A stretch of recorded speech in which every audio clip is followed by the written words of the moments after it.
بسم الله الرحمن الرحيم. نلسم الدرس 19.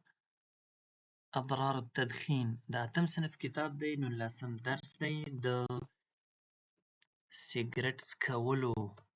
تدخین خپله دا د لوګي نه اخیستل شوی. دخان لوګي ته وایي. نو سیګریټ په عربي کې الدخان وایي او تدخین سیګریټ څکولو ته وایي. راځو الحوار ته. حزن محمد على صديقه جعفر. حزن خفه شو محمد على صديقه جعفر په خپل ملګري جعفر لأنه يدخن ځکه چې هغه سیګریټ څکوي. وقال او ویل علي ان انصحه نو په ما لازمه ده چې هغه ته نصیحت وکړم. فذهب إليه نو هغه ته ورغی محمد. السلام علیکم یا اخي جعفر. سلام علیکم یا اخي ای وروره جعفر. جعفر ورته وی وعلیکم السلام ورحمة الله وبرکاته یا محمد. اوس محمد ورته څه وی؟ سمعت انك تدخن. ما اوریدلي چې ته سیګریټ څکې. سکت جعفر. جعفر لږ خاموشه شو، غلی شو. سکوتا طویلا اوږده چوپتیا سره، یعنی داسې اوږد غلی شو ځان سره. جعفر ورته نعم هو ادخن سیګریټ څکم ولكن لا يخيف خو دا شی داسې ډارونکی نه دی. دلته یې لیکلي نعم ادخن هو سیګریټ څکم. دلته په ترجمې ته مې سوچ وو زه ځکه دلته ماته داسې په ښکاره مفهوم پکې ښکاره نه شو. زه ډېر ویرېږم او ستا د صحت په هکله فکر کوم. ښه دا د دې دی خو هېڅ باک نه لري، یعنې هېڅ ډارونکې موضوع نه ده. محمد بیا ورته وایي اما انا مګر زه فیخیفني دا شی ما ډاروي خوفا شدیدا ډېر سخت. جعفر ورته وایي لماذا یعنې دا تا ولې ډاروي، دې کې به داسې څه وي. محمد ورته وایي لأنه ځکه چې دا یضر ضرر رسوي صحتک ستا صحت ته ویتلف مالک او ستا مال پیسې چې دي هغه ضایع کوي. جعفر ورته وایي انا بخیر زه ښه یم والمال متوفر او پیسې ډېرې دي. محمد انا اتحدث عن مستقبلك. انا اتحدث زه خبرې کوم عن مستقبلك ستا د راتلونکي. جعفر ورته ماذا سيحدث نو څه به پیښ شي. محمد ستعرف حين يضرب أعصابك. ته به هغه وخت پوه شې چې اعصاب دې ولګېږي. ويتورم كبدك او ستا ځګر چې دی هغه التهابي شي. ويلتهب حنجرتك او دغه حنجره چې دی دا دې هم التهابي شي، د ستونی چې ورته وایو. ويضيق نفسك او نفس دې تنګ شي. جعفر ورته وایي اخي محمد وروره لم أكن أعرف كل هذا په دې هر څه خو زه نه پوهېدم. أشكرك على نصيحتك ستا د نصیحت نه یوه نړۍ مننه. یوه نړۍ خو دلته نشته، دا خو مې ځان نه ویل، خو مطلب أشكرك على نصيحتك نصیحت نه دې مننه. وأعدك او وعده در سره کوم بأني لن أعود إلى التدخين أبدا چې زه به سیګریټ څکلو ته ابدا د همیشه لپاره لن أعود واپس نشم. وجزاك الله عني خير الجزاء او زما له خوا نه دې الله تا ته نیکه بدله درکړي. يدخن يمتص دخان لفائف السجائر التي فيه التبغ تنباکو. يمتص کشکوي دخان ور لفائف دا د اصلي کلمه دا د معنی دا ده، نو د کلمې نه معنا ورته سخته کړې ده. لفائف السجائر التي یعنې هغه د تنباکو سیګریټ غوندې چې د هغې کشکولو ته يدخن وایي. سکت صمت ولم يتکلم غلی شو او خبرې ونه کړې. متوفر ډیر دی یعنې موجود و کثیر شته او ډیر. يضطرب اعصابك لا يستقر ويغضب یو همیش چې نه وي همیشه چې غوسه ناک وي. يتورم كبدك ينتفخ پړسوب چې پیدا کوي. يلتهب حنجرتك تحمر حنجرتك چې ستونی دې سور شي. يضيق يشعر بضيق وهو ضد سعة في النفس. تنګېږي او دا د دې ضد دی لکه تنفس زړه تنګوالی نه دی، یو زړه ازادي وي د هغې ضد چې دی زړه تنګوالی.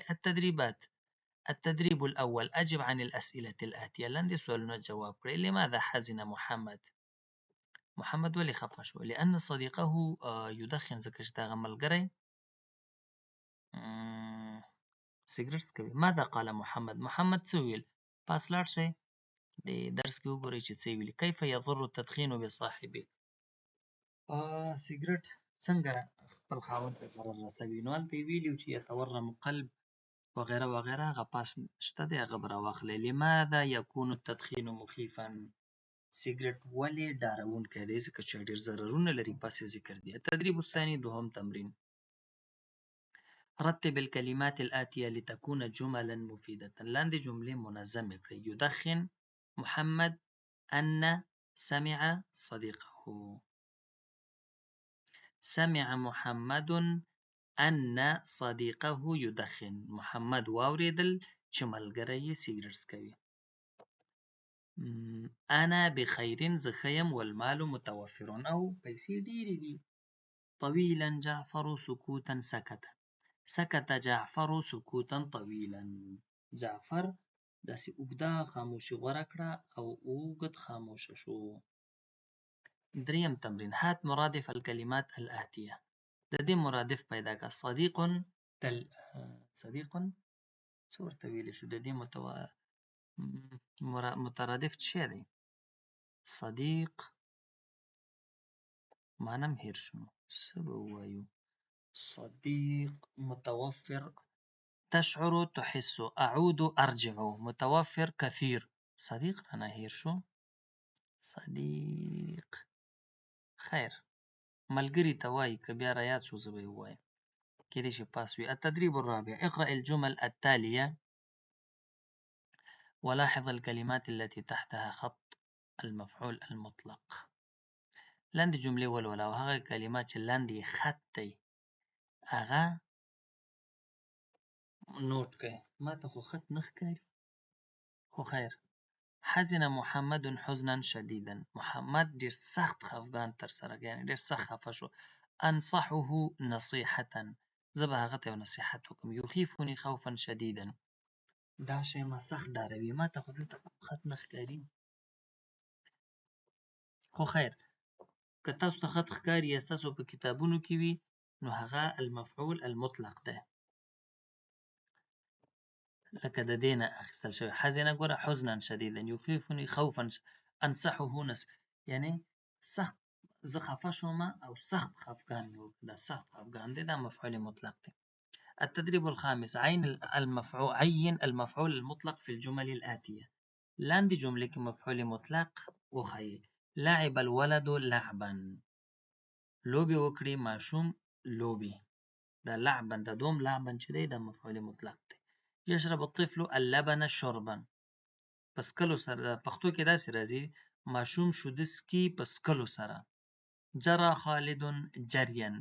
منډې ووهلې د منډو سره. أكل علي أكلة. علي خوراک وکړ. التدريب السادس. كون 4 جمل كما في المثال. په مثال کې چې څنګه دي داسې 4 جملې جوړې کړئ. د مستقبل. أنا أتحدث عن مستقبلك. مستقبل خو راتلونکي ته وایي. په مثال داسې دی أنا أتحدث عن مستقبلك. زه ستا د راتلونکي په هکله خبرې کوم. البيت. أنا أتحدث عن بناء بيتك. زه ستا د کور د جوړولو په هکله خبرې کوم. الدراسة. درس ویل دی که نه. أنا أتكلم عن الدراسة. زه د درس په هکله خبرې کوم. العائلة. كنت أتكلم عن عائلتك. ستا د کور په هکله مې خبرې کولې. التجارة. أنا أتحدث عن تجارتك. زه ستا د کاروبار یا بزنس په هکله خبرې کوم. اووم تمرین. كون 4 جمل للمفرد المتكلم كما في المثال. 4 جملې د مفرد لپاره جوړې کړئ لکه څنګه چې په مثال کې دی. أنا أتحدث عن بيتي. زه د خپل کور په هکله خبرې کوم یا زه د خپل کور په اړه خبرې کوم.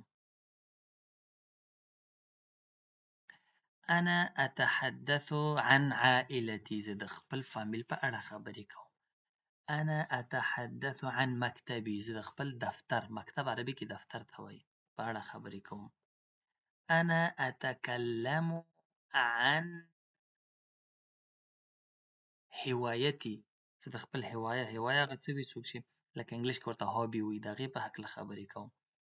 أنا أتكلم عن أسرتي. زه د خپل فامیل په هکله خبرې کوم.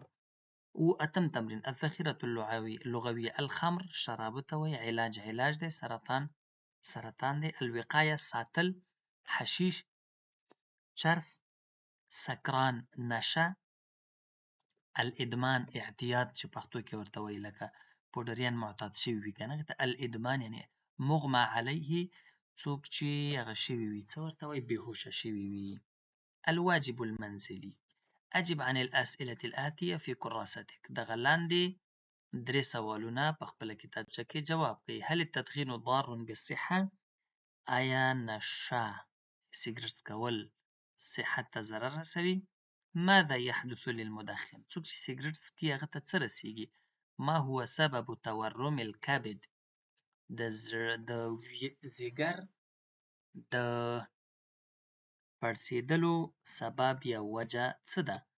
نو دا و 19 درس. د نن لپاره همدومره درس بس دی. والسلام علیکم ورحمة الله وبرکاته.